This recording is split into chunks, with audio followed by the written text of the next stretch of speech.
Napakaseryoso naman ng kumare nyo. Ito na nga pala yung bago kong trabaho. Hoy! Nandito na nga tayo sa pinakahuling part kung saan magkukulay na tayo ng bahay. Sobrang nakaka-excite talaga kapag lalagyan mo na ng kulay yung bahay mo kasi dun mo nga makikita kung gaano yung kaganda. Ay talaga naman. Bago magpintura ay naglagay na muna kami ng simcoat. Alam nyo ba sa totoo lang, dapat nga pintura na talagang gagawin namin diretso. Kaya lang nung nalagyan na namin siya ng primer, hindi pala siya magandang tingnan. Mas maganda talaga kapag makinis talaga yung pader para ma-appreciate mo talaga kung gaano yung kaganda. Kung makikita ninyo, kunti lang yung color white dyan. Yan nga pala yung simcoat. At yung pader naman na dyan, Marico, na parang color gray na yan, ay nakakinis na yan. Sobrang mahal kasi ng simcoat kapag purong simcoat lang talagang ilalagay mo. Kaya naman yung ginawa namin, para mas makatipid, pinaghalo namin yung semento at simcoat. Kaya kung nagbabala kayo dyan na magpakinis ng pader, try mo nga pala, Marico, yung ganong style, talaga namang makakatipid ka. At syempre, makakatipid ka din talaga kapag ganitong pondo primer yung gagamitin mo from Davies. Bago tayo maglagay ng pinakapintura natin, napakahalaga talaga ng primer para mas mapatibay at mapatagal nga yung pintura sa pader natin. At meron nga pala akong sasabihin sa inyo kung gusto mo rin makatipid sa pintura. Meron akong re-reco sa inyo. Ito nga pala yung Davies Pondo primer nila na 100%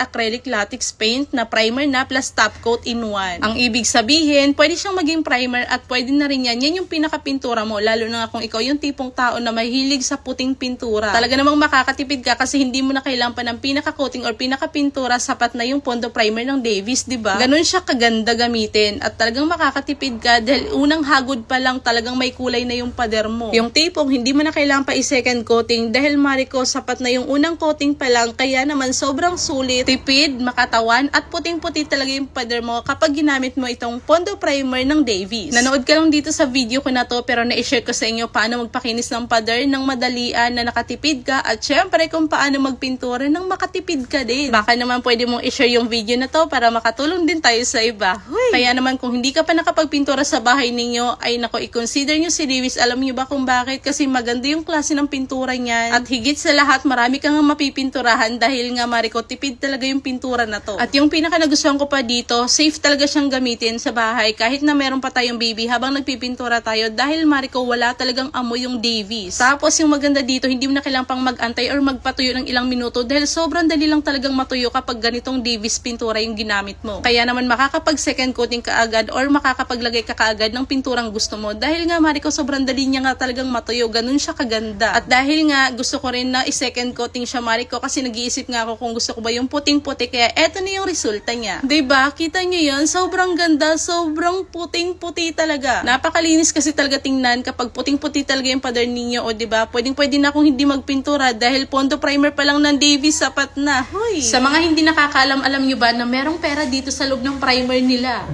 Meron na daw siyang 20 pesos. O, diba? Thank you, Davies. Nagpintura ka lang, may pang merienda ka pa. Talaga naman. 2 buwan akong pagod, stress, para lang talaga matapos yung bahay na to. At finally, mga mi, talaga namang tapos na tayo sa ganong stress. Nandito na tayo sa part na talagang sobrang worth it talaga lahat ng pagod natin dahil nakita na natin yung bunga. Sobrang sarap sa feeling, diba? Na alam mo yung tipong nakapagpagawa ka ng bahay sa kasipagan mo. Hoy, talaga naman. Kaya naman sa mga patuloy na mga nagsisipag dyan, talaga naman makukuha talaga natin yung pinakapangarap natin basta more sipag pa, tiyaga at dasal. Lord, thank you po sa mga lahat ng bagay na mga hindi talaga expect at talaga namang nangyari siya. Kaya naman sa mga may mga pangarap dyan ay tuloy-tuloy lang. So paano ba yan, Marico? Napahaba na yung vlog natin. Sa susunod na lang ulit. Yun lang, mayong adlaw.